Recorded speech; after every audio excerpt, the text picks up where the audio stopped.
order at 1:17. At this point, I would like to acknowledge and honor with gratitude that the land on which we gather is traditional territory of First Nation elders and peoples who have lived and continue to live here and who have cared for these lands. Welcome everybody to Sinixt country. If we can just have kind of a reminder about Zoom etiquette, that when you log into the Zoom meeting, you're in the waiting room and then you'll bump out. Those of you that are already in, if you could please amend your screen view to actually include which agency you're representing next to your name. So those of you that are unfamiliar with Zoom, kind of hover over your profile picture, top right-hand corner, you'll see 3 dots. Please click on that and it says rename. And if you could just kind of add on there, just kind of who you represent in this meeting today, it makes it a little bit easier because we aren't going to have time to do full roundtable introductions today.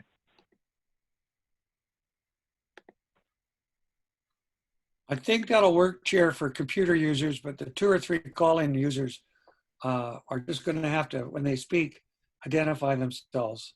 Well, Zenadil did it already, so she took care of it. So we're on the home stretch. Yeah. Okay. So I guess our first order of business here, I'm just wading through multiple open screens here.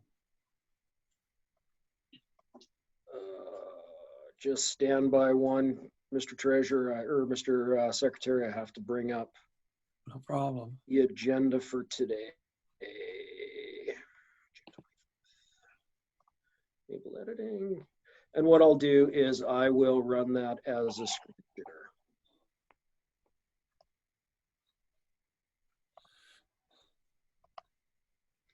Okay. So for those of us that are here,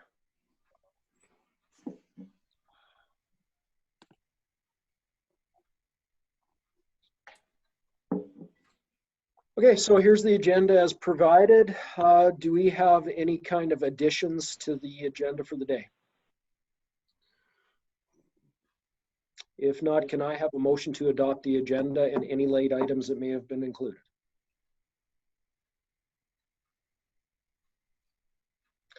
Councillor Moslin, that's one.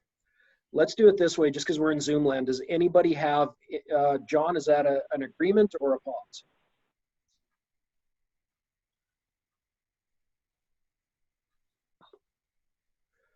So let's do it this way. Does anybody have any objections to adopting the agenda as provided? Okay, seeing none, we'll consider that carried. So I will try to get up the minutes from the previous meeting. I'll do this stop and I'll add the next one. Screen share.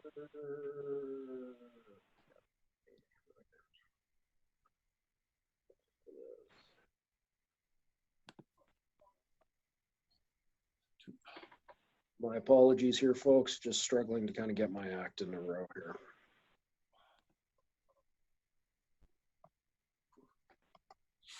Previous minutes. So that would have been May 13th. And we will share those right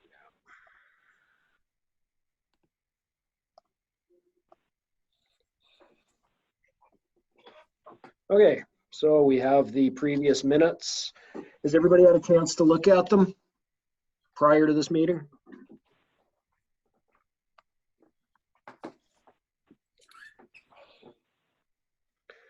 Does anybody have any corrections to this? Oh,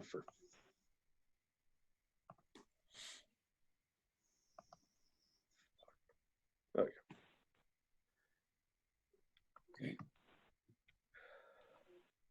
Mr. Secretary, do we know if Sergeant Pepler will be joining us today? Yeah, Chair, I did not get any regrets for him. Okay. I do not see him on our participant list. Okay. Yeah, no, I'm here, guys. I'm a call-in. Oh, Okay, you're right on. Callers. Okay, thank you. Call-in user 1. Yeah, there's like 20 to choose from, so I just pick one and it gets me in. Right. Thank you, Sergeant. Yeah, of course. Okay, do we have any, can we get a motion on the table to approve those previous minutes? So moved, Chair. Awesome, thank you. Do we get a second on that one? I'll second it. Thank you, John. Do we have any further discussions on that? Okay, seeing none. Does anybody disagree with accepting of the previous minutes of the 13th as shown? Passed. Right on. Okay, back to the agenda here. So Duncan, are you prepared to give us a report on council decisions regarding the moto encampments? Sure. Sorry, I leave my video off.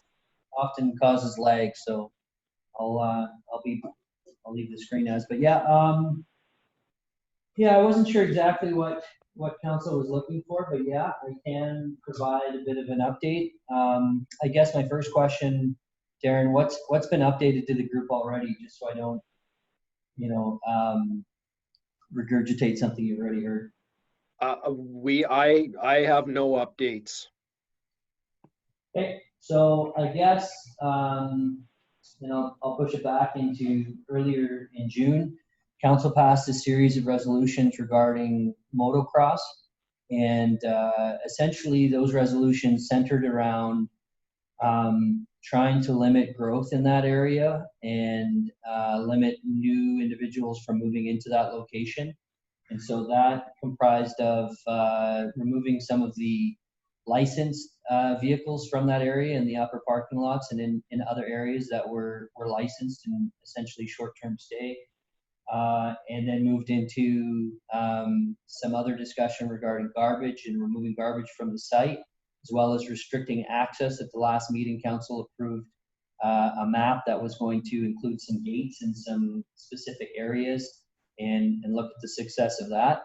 Also, council directed to look at removing some of the vacant facilities or vacant RVs in that area that are unlicensed and not currently occupied.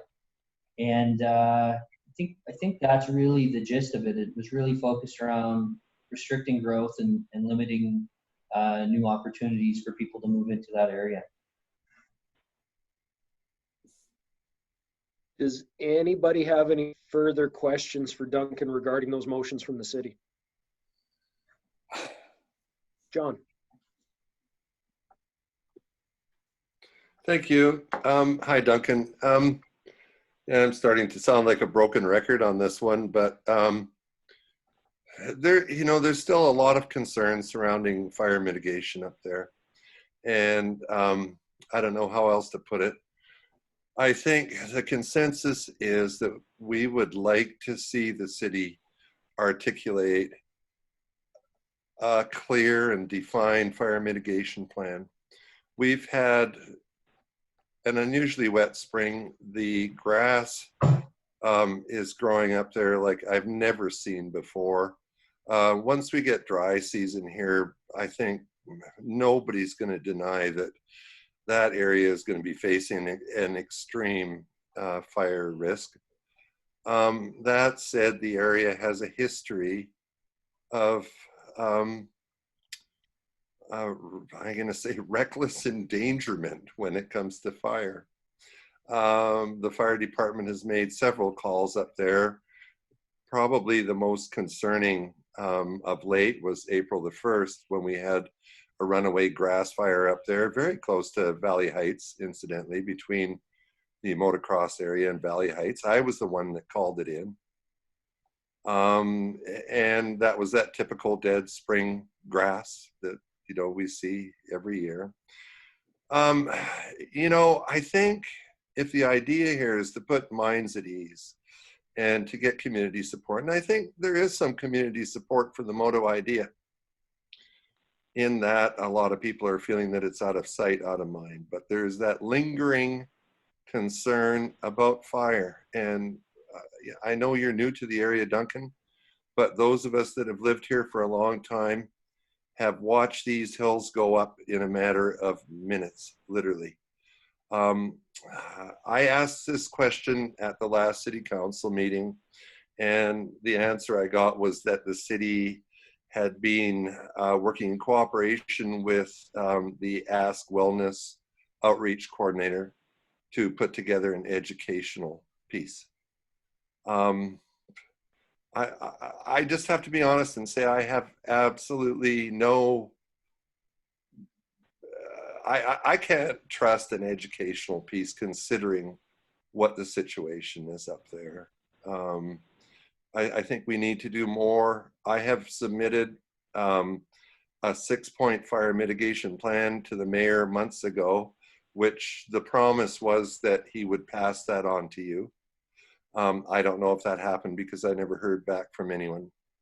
But just to paraphrase the suggestions, we asked for a shaping of the site, and shaping meaning that equipment be moved in, that it be shaped or sculpted to designate individual sites depending on what you guys put as the limit, and that it wouldn't be willy-nilly place a vehicle where you want or a tent where you want.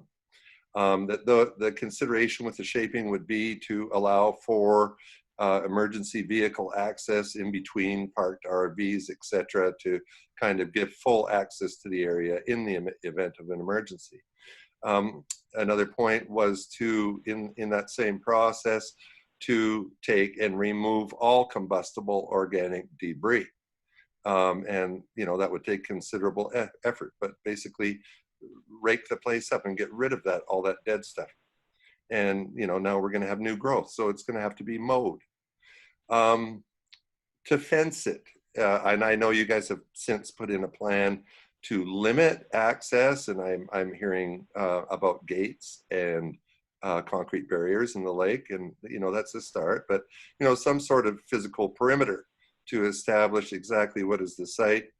And finally, 2 other things, a perimeter fire break, which would require a piece of heavy equipment to go in, scrape the area down to bare dirt, and create about a 10 to 15 foot perimeter fire break in the event that there is any runaway fire in the area. And finally, a provision for emergency water and pumping up there. When I phoned in the last grass fire, it took 45 minutes for the fire department to finally get up there.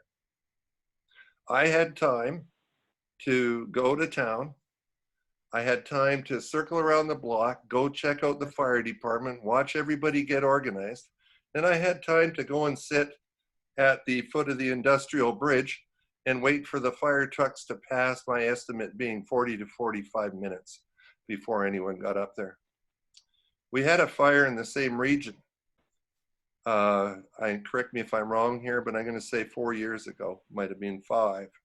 That started because a motorist dropped a tailpipe, and the tailpipe bumped along the highway and spread sparks along the shoulder and touched off several small fires along the highway out by the Billings area. And we watched that hill go up in one afternoon and probably burn, and I'm estimating here, but I'm going to say close to 1,000 hectares in one afternoon. So there it is. I need not say any more. I think that, like I say, if you want to garner community support, we need to address the fire issue. Thank you. Duncan, would you like to respond to any of that at all? Yeah, that was definitely a lot of information, and John, you should probably give me a call or give me your number, and I'll call you. I could spell out lots of different comments regarding some of the things that you mentioned there, but I don't know if this, you know, my first time in the meeting, don't know if this is the venue for it, and if this is really, you know, the focus of the meeting, or if it's better done offline. So I can do that offline, not a big deal. You know, I think we have an incredible fire department. I've been thoroughly impressed with them since I've been here. They do an excellent job, and I've spent a lot of time within the fire departments in my last position, and they're very good. And volunteer departments are, you know, becoming a thing of the past. And I think we do a pretty good job. But on a different note, yeah, fire is definitely a concern, John. I live in Valley Heights, and I've heard it from my neighbors. So I have a pretty good understanding of the risk. I also understand that some of the fires that have been caused in that area are a result of some of the ATV activities and fires up on some of the other roads. So it's got to be a balanced approach that addresses all the concerns for sure. Definitely happy to talk with you offline.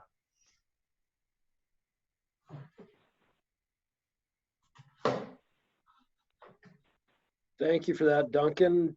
John, response? Thank you, Duncan. I appreciate that. I will follow up with a call. Just to be clear, it's no criticism of the fire department. I know the guys. I know everyone's doing their best here. I'm talking about preventative medicine here. That's all. Thank you, but I'll follow through. Appreciate it. Thanks. Okay, thank you, everybody. Next up is reports from members in response to Council's ask of May 30th. So has everybody seen that letter? Should I put that up on the screen, Chris? Yes, please put it up on the screen, Chair, if you can. It's only a one-pager. It's quite short. It's about providing services through an extended pandemic. And we have several people. The intent of the letter was to basically gather a short response from Boundary Family Support Services, as well as other MPOs and service providers, about providing services in the event of the extended pandemic. I'm quite certain that many people certainly do intend to continue to provide services, but those services maybe have changed or are being adopted or adapted rather to the pandemic. And if representatives just want to give a brief report as per usual, speaking towards that motion, I'll record it and relay it. If they wish to further write a brief response, they can email it to myself and or Daniel Drexler, and that will get relayed as well to council. So just hoping to hear a brief response from service providers and MPOs on their plans for an extended pandemic. Who in the queue would like to go first? I should probably go, Darren. Sure. So Ask Wellness will be continuing their COVID outreach until the end of July. And then come August 1st, until program and Boundary Family Services will be picking up the contract for providing COVID outreach.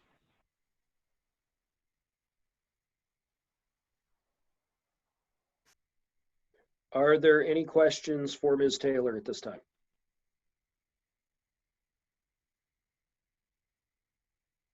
Councillor Moslin?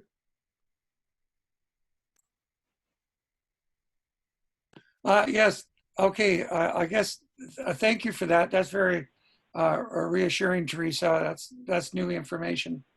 Ask Wellness will go till the end of July.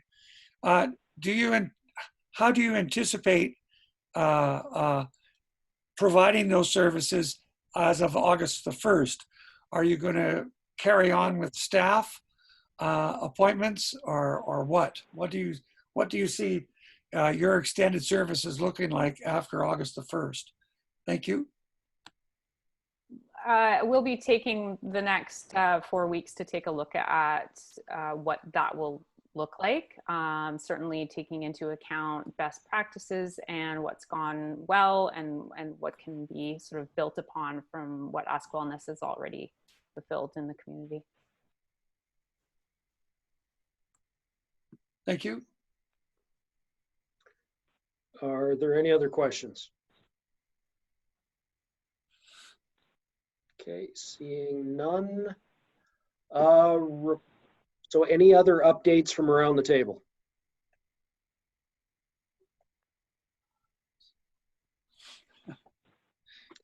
Strangely quiet. Pick on them, Chair. So I guess at this point then, if the table is comfortable, can we move into a review of the draft extreme weather response? Okay. So as the table is aware,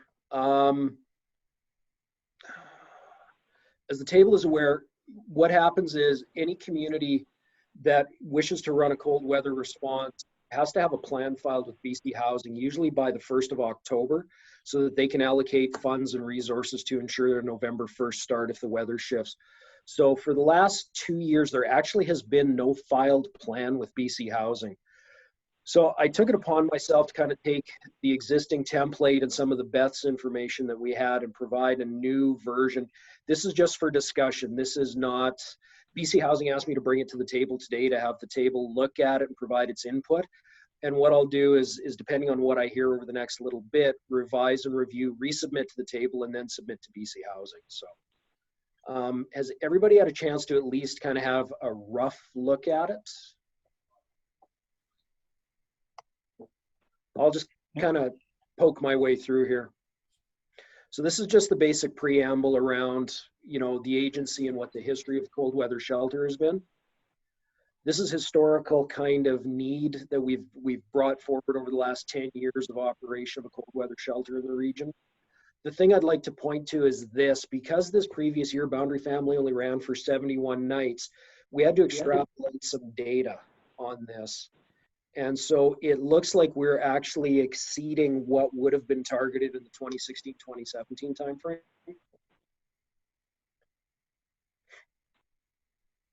And the other thing moving forward is we do not have a location.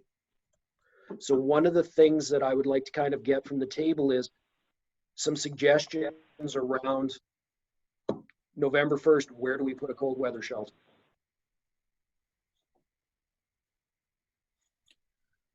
Chair, my question is, what do you perceive to be, or what do you think the amount of space is going to be required to successfully run a shelter? Well, it depends where we sit. One of the issues that we had with Donaldson was the layout precluded us from meeting the COVID requirements. So if come November, we're looking at that social distancing space requirement, a large group setting becomes really difficult to manage with that. I think you have to provide, I think WCB is now saying a 5 square meter radius in total for living space. So that's a fairly substantial piece of real estate to accommodate that. My understanding in community is that the Donaldson location has been sold. So that would be off the table even if City Council and the table were interested in even using that again. So, ideas, do we have any?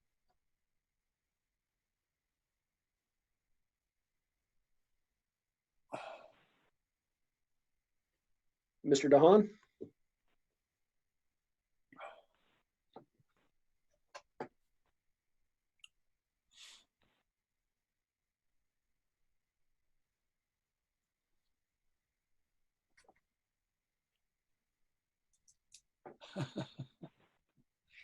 Chair. There we go. Thank you.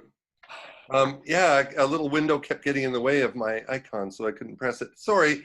Yeah, Darren, at one point, a month or two ago, you and I were talking about the location of the old, what's it called? The insulation plant, the old office there. Did you pursue that any further at all? I didn't hear back from Roxel after I made my initial pass, but if you look at the building, the amount of retrofits, especially if we're in COVID response moving into November, there's no way it's workable. And one other question, the nurses' residence, is that out of consideration? I do not remember where things left off with that discussion. Well, my recollection was that we were looking at a capital cost upgrade and that there was some talk that IH did have plans, I think, did have plans to use it themselves for a nurse's residence again. But I'm not sure that where that went. That's why I brought it up. Those are the only two locations that come to mind right now. Yeah, thank you. I just thought I'd ask about that building at Roxall. Okay, so we had a question from the representative of the DBA, who is actually, she's kind of hiding behind that. So Nikki Best is the new president of the Downtown Business Association. So this is actually her first meeting with us since Amber stepped down from that position. So Nikki sent me a message asking about the old Wildlife Hall. That, my understanding is that the Baptist Church has an ongoing lease with the city of Grand Forks. Can somebody at the city speak to that, if that is an ongoing lease or not? Yes, Chair, that is the case. It is an ongoing lease. That church has put improvements into the property as well. I'm pretty that location is not available. Although I certainly, I can see that the mayor is here as well as the CAO if they want to chime in on that. The only other possibility for a space that I have that comes to mind, Chair, is kind of an expensive one, and that is, you know, renting and outfitting ATCO buildings or portable buildings and installing them on a lot in a semi-permanent type of situation. Anyhow, that would be a suggestion coming from me. It's a use temporary housing, for want of a better description, I'll call it an ATCO trailer, cobbled together and pieced together on an available lot, if there is such a thing. You know, that'd be my suggestion. Okay. Does anybody else on the call have any other suggestions for locations within the immediate city for a cold weather shelter? At some point in many of these meetings, I've heard Broad Acres tossed around. I just don't know if that's been not an option, or if I know it's privately owned, if they could be approached and asked. I'm just throwing that out there. The last conversation that I had with Mr. Kahn, who's the owner of that building, was $2.2 million would get you through the door.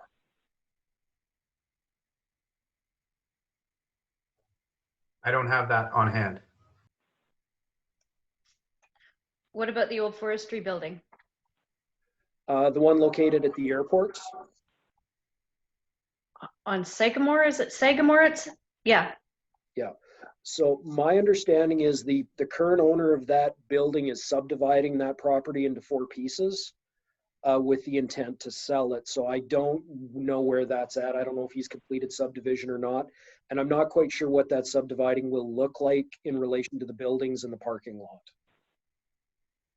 But I've been in that building in the last 3 months, and there's some potential there for a cold weather shelter, but there's also lots of drawbacks to it as well.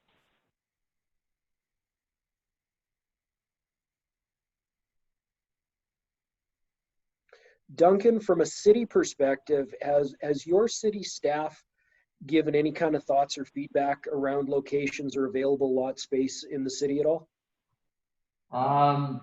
Darren, no, there hasn't been a lot of discussion, and I think it kind of came out through council here not long ago in first trying to understand whether, you know, the stats from last year was one question that came forward, and I've sent that to you.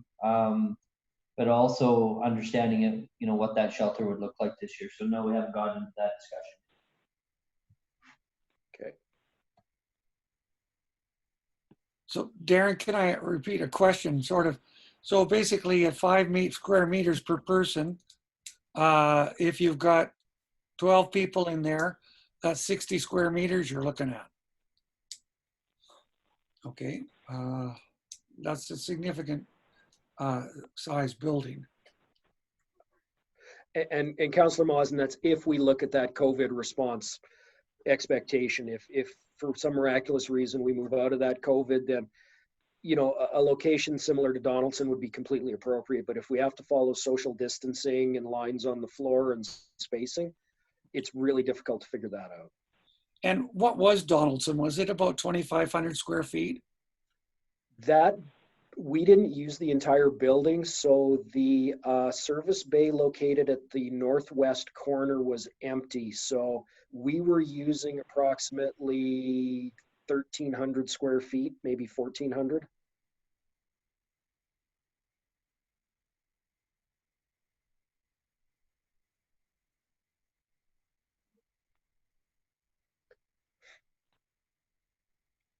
John? So that based on last year's intake, am I correct in remembering the number of an average of 9 per night? 8.3, I think, was the average. Okay, yeah, and so we're looking at about 1,800, 2,000 square feet minimum is what, with COVID rules in place. You know, this is a long shot too, but we've heard about ATCO trailers too, which I remember discussing that last year. It looks like we're back there again. But Terrace had kind of a novel approach. They set up a big circus tent kind of thing and, you know, got a heat source for it. I don't know. Don't ask me how it was heated. But they seemed to think that it fit the bill. You know, so obviously it was a temporary structure. They managed to keep it warm. I know it's not ideal, but it, you know, it might be one of the only options. So just putting it out there. So I think if we can kind of keep this on the table moving forward, this feedback is going to be really important, because once we kind of look at that cold weather plan, once we file it as a community, we will have to come up with a space, because November 1st is going to hit pretty quick. So if I could just request the table review the rest of the plan and give feedback to me and let me know if there's any changes. Like I said, the two big sticking points are really, you know, we had incomplete numbers because we didn't run a complete year. So I had to extrapolate about half the data based on 71 nights of service, and then a location. Those are kind of the two big ones. Lee? Just out of curiosity, since we're thinking outside the box, which I think is obviously necessary, I get that there would be some logistics around it, but what if there was a couple of different locations that could be serviced, smaller locations but work together kind of thing? Is that at all feasible, or does that make any sense? Just throwing that out to the crew. So scatter site kind of. Well, if it came down to it, if we couldn't find a location that made sense, if there was maybe 2 or 3 smaller, medium-sized locations, if that could work. Councillor Moslin? Yeah, you know, thank you, Lee, for the question. That certainly was one of my mind too. Basically, do we want to try a different model for a shelter? I do want to point out that we are ahead of where we were last year. Last year we had no location and no provider. This year we have a provider and a trusted one. So, however, I guess the question would be back to you, Chair. Would Boundary Family Support Services consider, I think this is Lee's question, running either a 2 locations for a shelter or a motel program? So I'll just put that back out there too. So when you say a motel program, what do you mean by that, Councillor Moslin? That would be the, you know, at one point that was being considered by BC Housing and I believe Boundary Family Support Services, was to rent rooms at Motel 99, and basically you'd be looking at renting a bank of rooms, say 6 rooms plus a room for a supervisor or supervisory staff, and running it out of a commercial building. Is there any appetite for that model?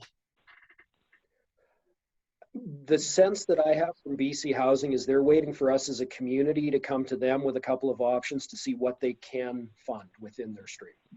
So I think this is kind of a blank canvas for us as a community. So now's the time to roll these ideas around. Do we as a community look at that motel program? Do we look at scatter sites? I don't get the sense that BC Housing has closed any doors to us around service delivery. Okay, thank you. John?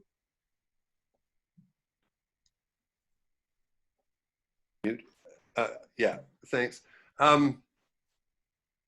So with the scatter model,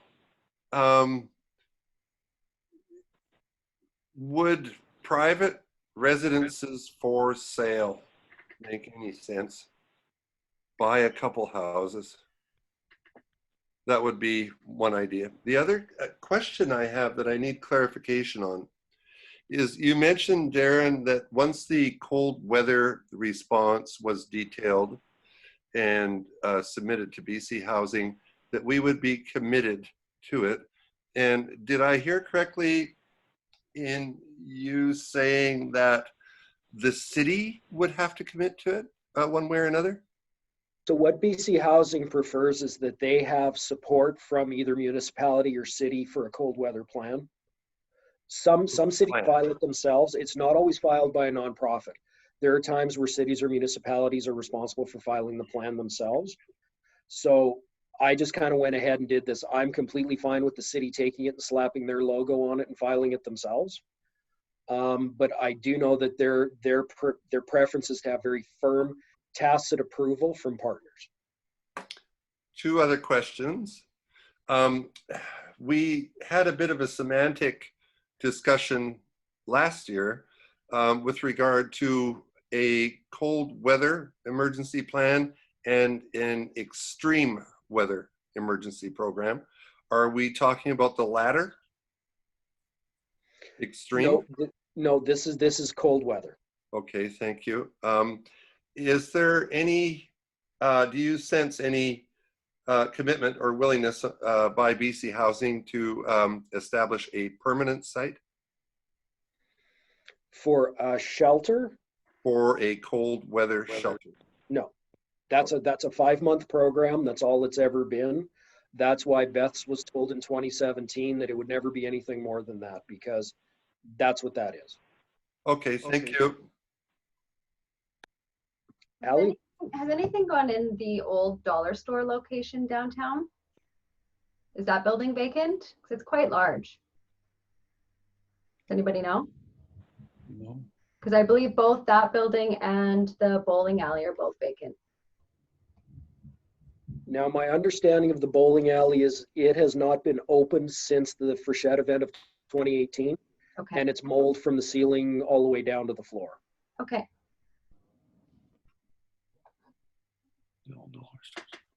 Nikki?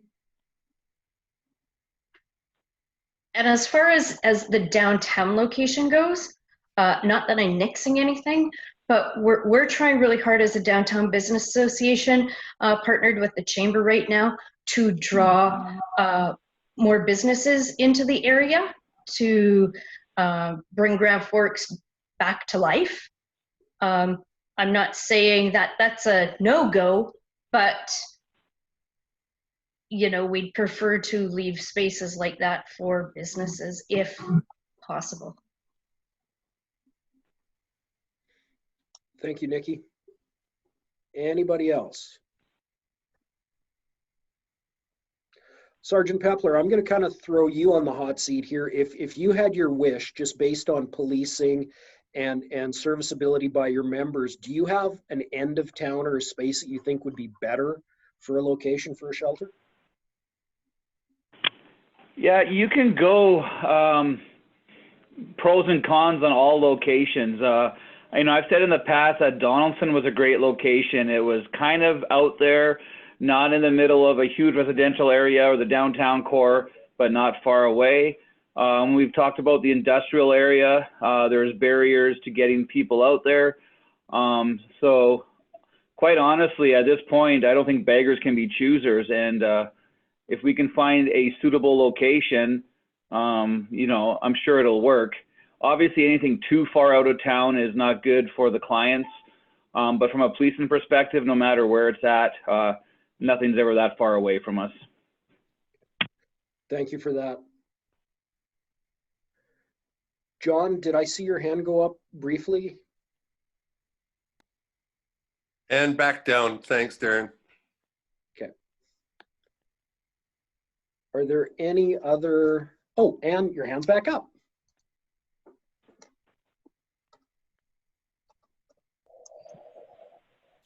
I would just like to remind everybody that the city downtown core paid to have Roger Brooks come and spend a lot of time talking about how to revitalize our downtown core. he made it quite clear that unless you were a population of 40,000 people, having a shelter, a soup kitchen, or anything like it in the downtown core would do nothing but destroy it. I think the fact that we have business places downtown right now having to clean up feces in the morning in front of their shops, not to mention the garbage and everything else, should be a fairly clear picture that the downtown core is not a place to have a shelter or a soup kitchen. That's all. Is there anybody else? Okay. So if it's comfortable with the table, like I said, if you guys can just kind of take your time, pick it apart, and maybe Duncan, if you and I can connect in the next week and just kind of have a conversation about the city's view on this, I'd appreciate it. Next is request for proposals on the Community Housing Fund. Chris, this is kind of your baby.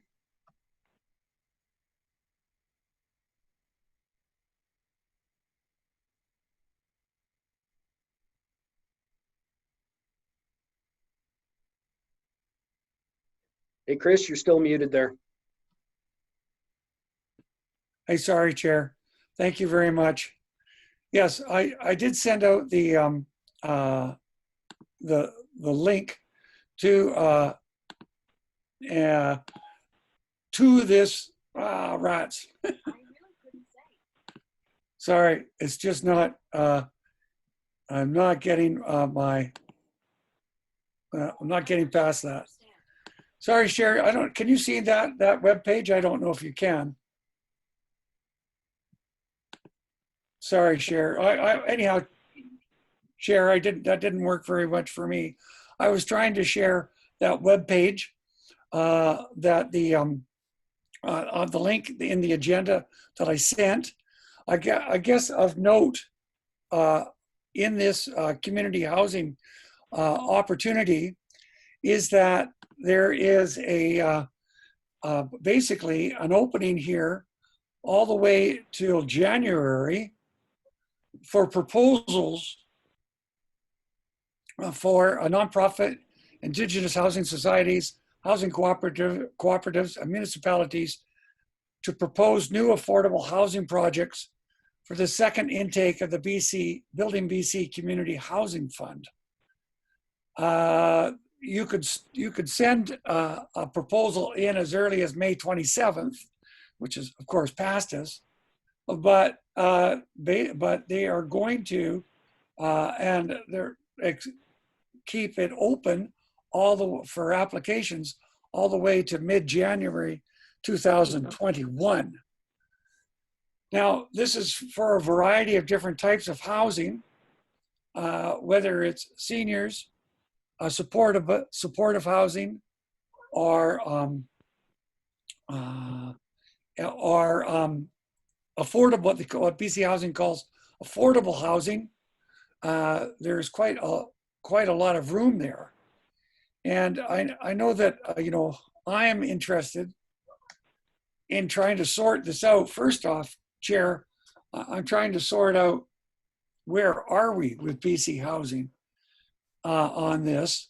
Like, I know that there was a supportive housing project that was planned for 2nd and Central, which has gone into hibernation, stasis, I don't know, whatever. I don't know if that means it's off the table. We need to reapply or what. I have no idea of the status of that application. Nonetheless, I'm wondering if there's any appetite out there, to the people I'm addressing to in this meeting to start to put together a proposal to satisfy BC Housing's request for proposals. So I guess what I'm looking for is any comment on that. And anybody's willing to perhaps work, I offer my services to help to envision and propose a specific project.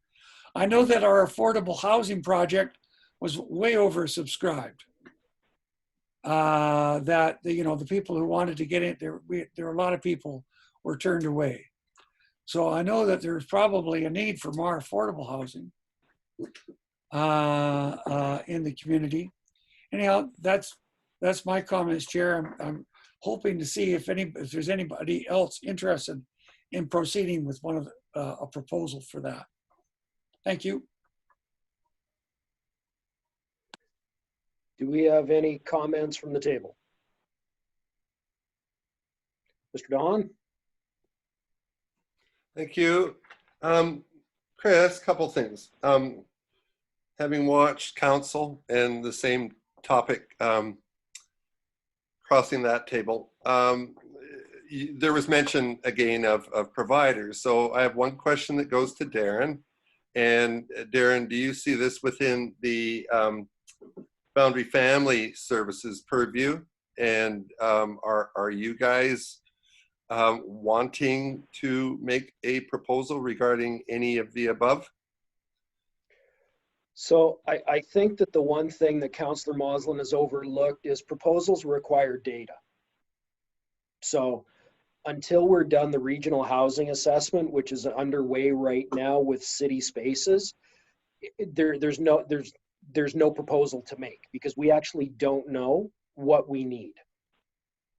So we can sit here right now on this call and say, we need seniors housing. Okay, supported or unsupported. How many units, location. All of these things are still kind of, the cart is light years ahead of the horse right now.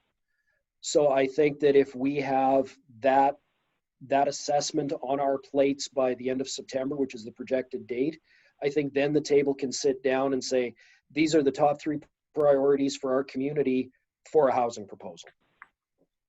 Thank you. That answers my question quite well. That's where I was actually going with my question. One was that, we have lingering as the business of this table, the uncompleted pit count, which would speak to defining the need with regard to supportive housing. Affordable housing I can't comment on.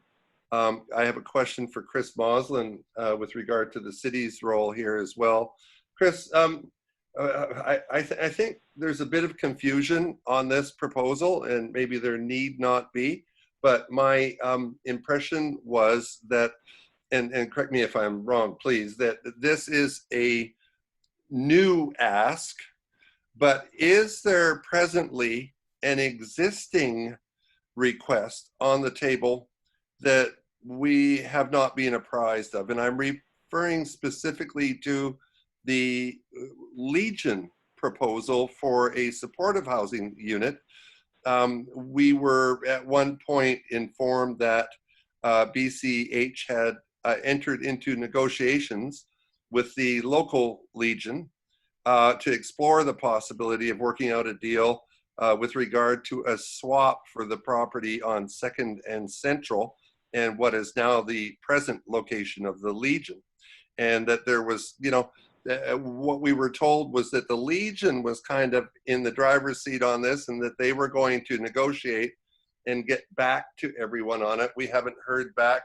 So Chris, can you please firstly tell me whether what you're referring to with this resolution is an additional ask above and beyond the requests that are already on the table, and at the same time maybe clarify what the status of the Legion deal might be? Thank you. Yeah, thank you, John, and thank you, Darren, for your comments as well about the need to wait for the housing assessment. And I certainly concur that that would certainly light us up and light the way in terms of indicating where the needs are.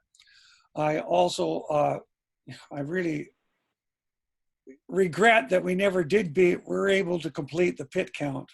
This table and other volunteers worked really hard on that. And unfortunately, that was taken away from us. There will be an opportunity for more data for another pit count, I'm sure, winter 2021. To answer John, I wish I could clarify, John. In fact, part of why I brought this up was to see if anybody else could clarify it. Because as far as I know, as a counselor, no, there's no movement on any front. Either some sort of land swap that was suggested with the Legion, or from BC Housing themselves in terms of going ahead with the second straight plan, or whether or not everybody's amenable to a whole different rethink of it. Do we really want one large supportive housing project? Do we want two smaller ones? That sort of thing. Anyhow, so that I hope that helped, John. The quick answer is no. I don't know. I'm hoping to find out. Because I do not know where we are with those proposals. Thank you. Thank you, Chris. I saw a representative from BC Housing on the list earlier. Is she gone? Anna, are you still on the call? I am still on the call, but I don't have any additional information to share. Okay, thank you.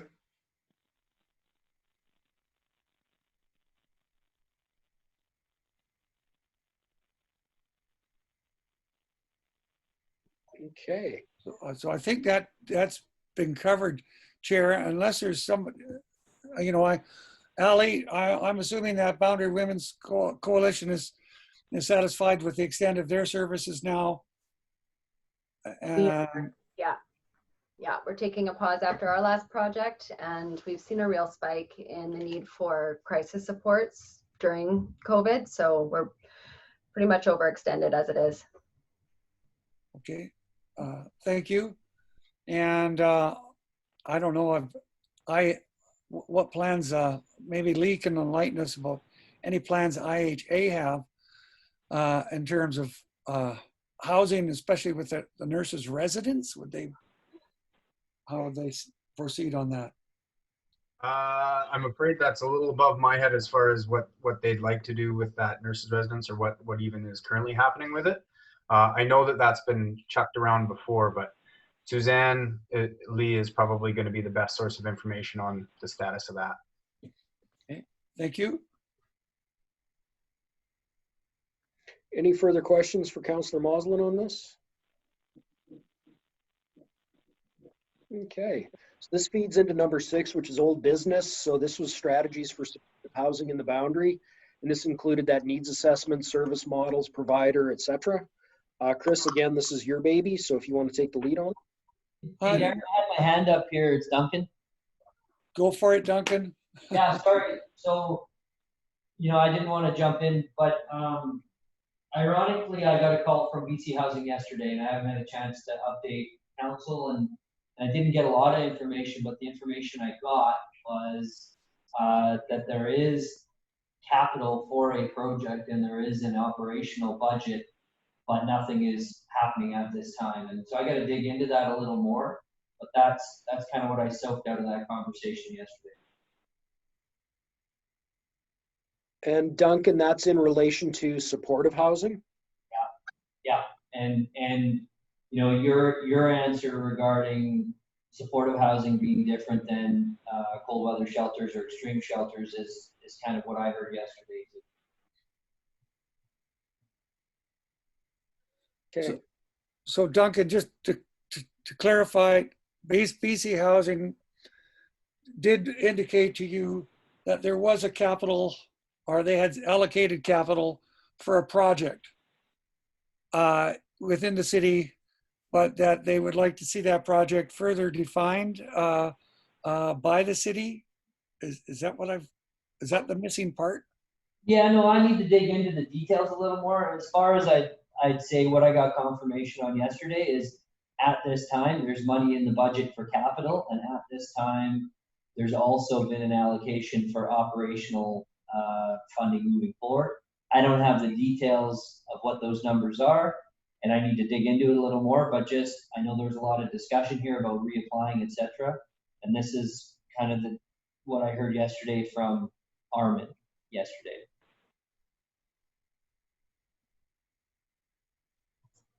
Whew. Well, thanks, Chair. I'm glad I asked the question. Anyhow, if there's nobody else out there who's interested, maybe we'll see if by the next meeting, Chair, we kind of have a clearer call, because there's certainly a need for input. I would like to see some need for input from this table in order to take advantage of BC Housing's capital and operational allocation. And so I'm assuming you'll put that on the next agenda? Yeah, you sure, Chair, that all agendas are drafts until the table accepts them. So yeah. Is there anything else you'd like to unpack in this line, Chris, or can we move on to the next?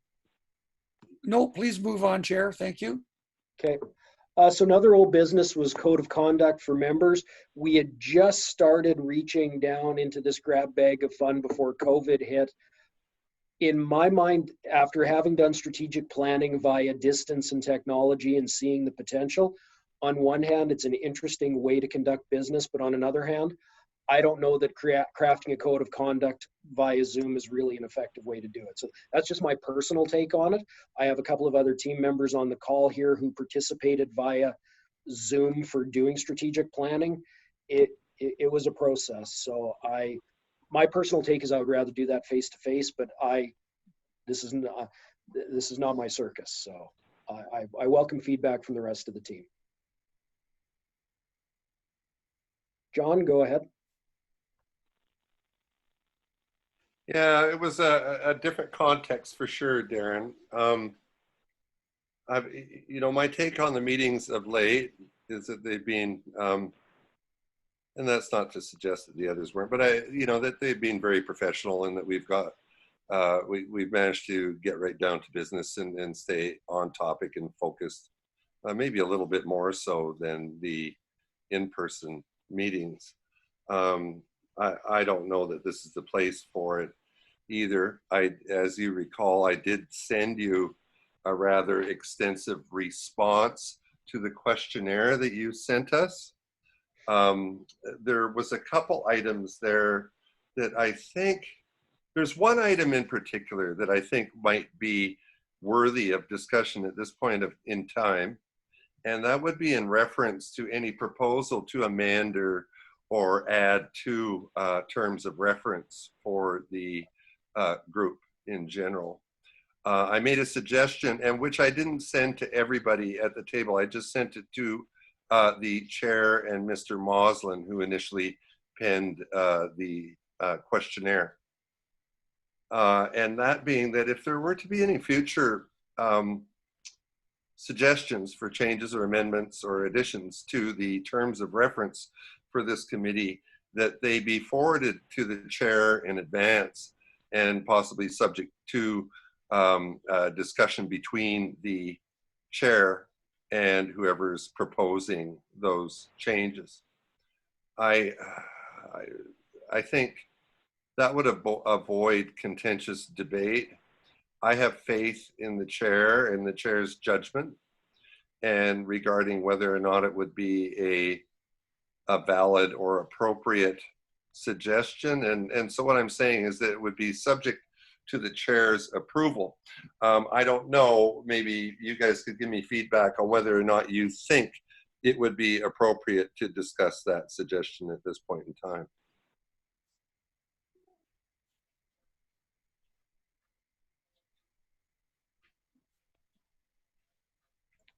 Chair, I do sort of concur with Mr. DeHaan in that there should be, if there's going to be a change of terms of reference for this group, that it should almost be like there should be a very formal way to do it.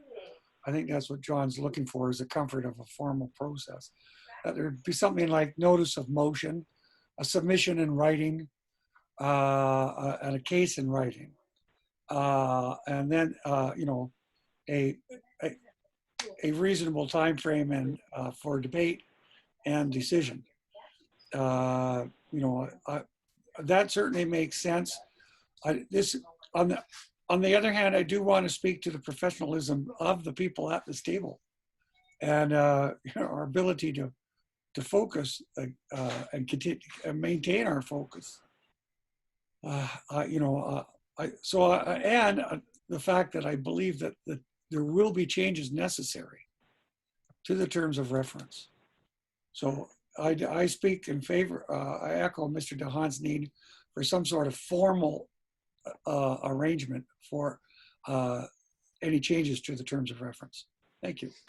So what I'm hearing is we need to put together a policy for the terms of reference to change the policy around changing policy within the terms of reference.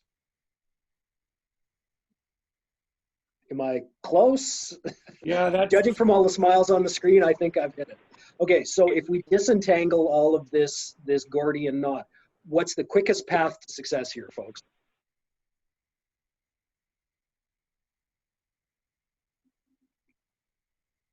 John, you're muted still. I would suggest putting forward a motion. I can put forward the motion. I can put it on the table right now if you like. And that motion would simply be that any proposed change, amendment, or addition to the terms of reference of the GFSSAG be forwarded in advance to the chair and subject to approval. Do I have a seconder on that motion?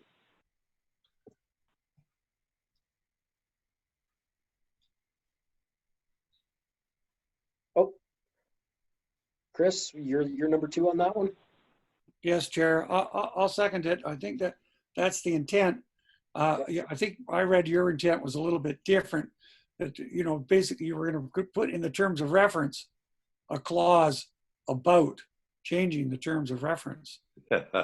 This is a little bit different than that, as it becomes more practice than the terms of reference. But I'm quite willing to put it on the floor, Chair. So do we have any further discussions around that motion as Mr. DeHaan put on the table?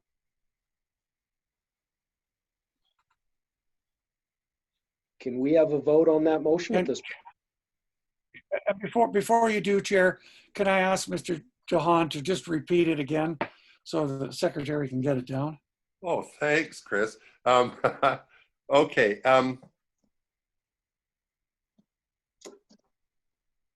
That any change, amendment, or addition to the terms of reference of the GFSSAG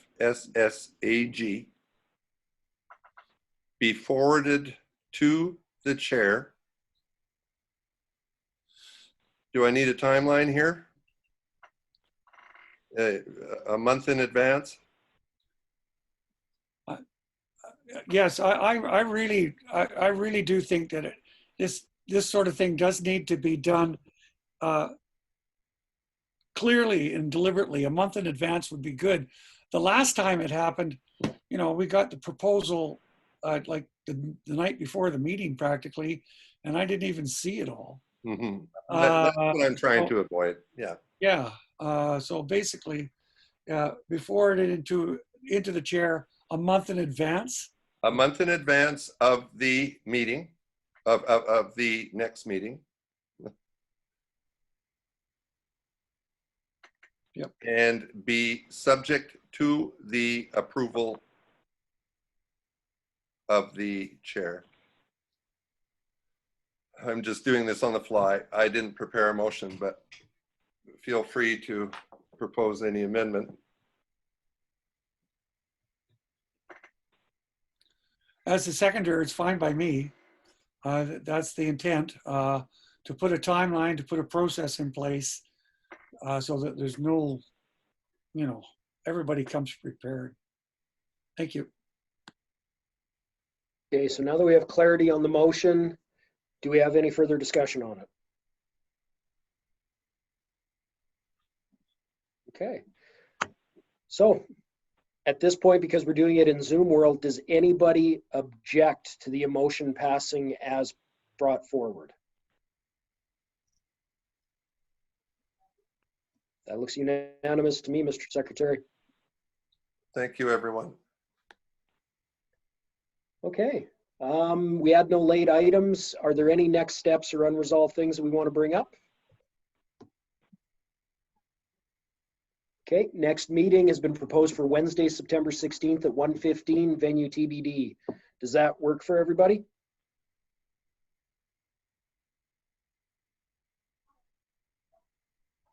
Okay. Chair, yeah, that was just me putting it in out there past the summer. I think the intent is also, Chair, that if there was an emergent need for the group to meet, perhaps to discuss a location for an extreme weather shelter, that you would call it. Well, and there's a little part of me that as we move forward into outreach services in August, I may kind of have a little bit of a wish for some feedback mid-August from the table as to where we're at and how it's going.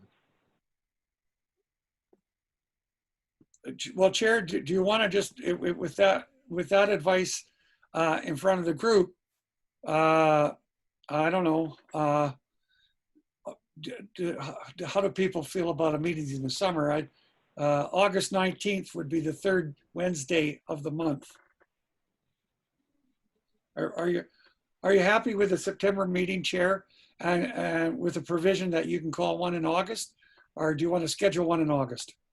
I'm comfortable with it being scheduled in September, knowing that this is a pretty agile group. But I'd also like to hear from the group itself, though.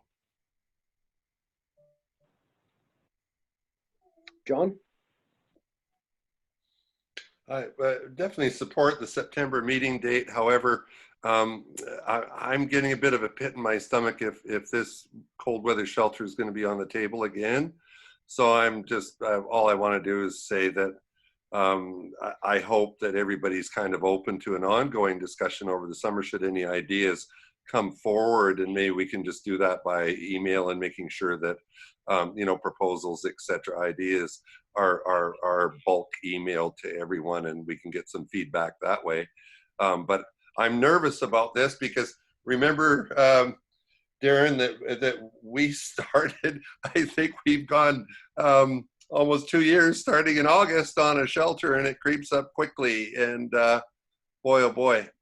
So anyway, I sure would like to avoid that. Thank you. Nikki?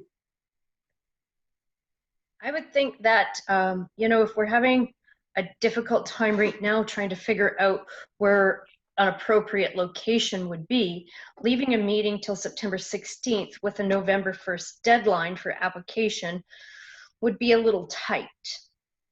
So I would imagine that an earlier date would be better than a later date. So are we back to that August 19th then that Councillor Moslin proposed? And you've been strangely quiet today. What are your thoughts?